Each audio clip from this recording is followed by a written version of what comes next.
We may have seen our first dual-motor Model 3 in public, and yet another state where we have a direct sales skirmish. This is Tesla Tidbits episode number 363 for Valentine's Day, February 14th, 2018.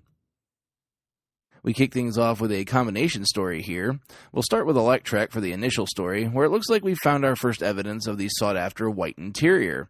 The option is still not available in the design center, but an Electrek reader managed to snap a pic of a car equipped with the dazzling white on the road. The car carried manufacturer plates, which is no surprise since, as I mentioned, the option doesn't exist to be configured. Also obvious, since the car was captured in motion, no VIN to be reported either. But this isn't the whole story.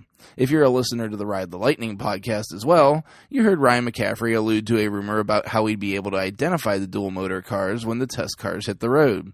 Ryan gave us the following about these cars. Quote, "If you keep an eye on the interiors, if you happen to see an interior, you might spot another highly anticipated option out in the wild pretty soon that's being implemented into test cars, so keep your eyes peeled there." End quote. When you think about possible highly anticipated interior options that would be noticeable enough to be recognized and tip us off, the ultra-white interior is the blindingly obvious option that Ryan was referring to. So, thanks to Ryan for the tip, and thanks to Electrek for bringing us the pictures. Finally tonight, 3 days and now 3 states where the ability for Tesla to sell directly in the state is a hot topic. This time we head to Utah, where a report from KUER 90.1 indicates that this time, the state's dealers have initiated conversations on this front. For the 3rd year running now, another bill has been introduced that would see Tesla have the ability to obtain a license to sell cars in the state. HB 369 was introduced by Republican Representative Kim Coleman on Monday. Speaking on the bill, Representative Coleman said, quote, "This year it originated with the auto dealers. So, for them to start out with a position, and they've been negotiating with Tesla, and I'm more of a facilitator this year." End quote. Now, this is super interesting, as Tesla has never compromised that they will sell their cars and nobody else. So, what in the world is there to negotiate? The answer seems to be nothing. While the language of the bill is not easy to understand, nor is finding the critical nuggets of information buried in hundreds of lines of obtuse language, the pertinent language seems to come in lines 226 through 233 in this bill.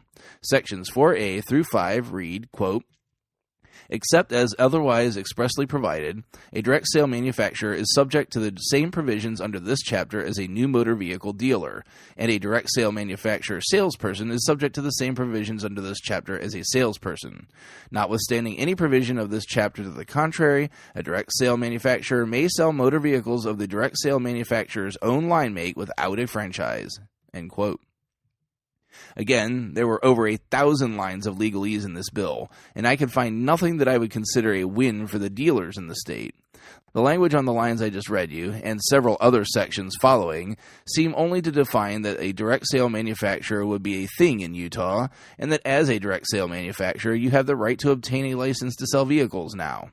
Unless I'm missing something, and it is entirely possible that I am, I can't see how Tesla would oppose this, and I don't see what the dealers are getting out of it either. In any case, I'm sure this isn't the last we've heard of this, so I'll keep you posted if we get anything new.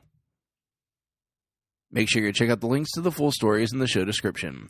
While you're at it, please consider supporting the show financially through Patreon at patreon.com/Tesla Tidbits. Thanks to our newest patron, Earl, for joining the other 40 patrons of the show. Thanks also to the super patrons supporting the show at the $10 plus level. They are John Waltauer, Drew Schuyler, John Waller, Mark and Sarah Thomas, Ryan Scarborough, Lee Sweet, William Henry Crew III, Dorian Steve Guberman, Bruno Quindici, John Rich, Joey Boots, Ralph and Cheryl Waterhouse, Adam Raymer Brown, and Megawatt Photovoltaic Development.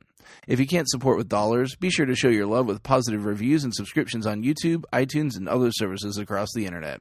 That's it for tonight. If you have feedback for me, the best way to be heard is to tweet at Tesla Tidbits and use the hashtag AskTeslaTidbits if you'd like your question to be considered for the show. I'll see everyone back here again tomorrow. Until then, keep it charged and hit the road.